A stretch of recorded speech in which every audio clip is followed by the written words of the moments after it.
Welcome to Burlap Teachers. Enjoy the video. You start by locating the claim on the reel and confirming exactly what was flagged and who claimed it.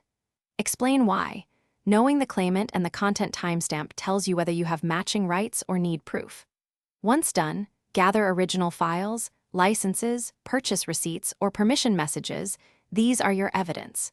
Make sure to take screenshots of the claim screen and save the reel URL. You'll need those when you prepare the dispute or contact the claimant. You now build the dispute. Choose the appropriate form in rights or copyright settings and select the exact reason, ownership, license, or fair use. Explain why.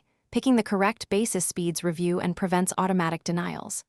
Attach clear evidence, originals, invoices, DM permissions, or metadata showing creation date.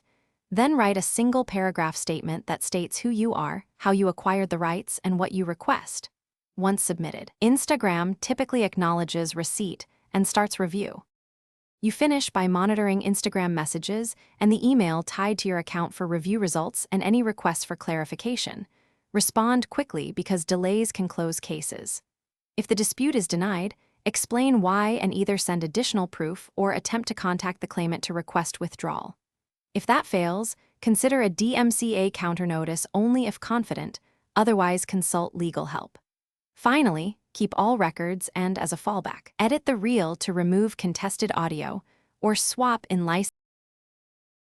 Thanks for watching. Consider subscribing if this video helped you.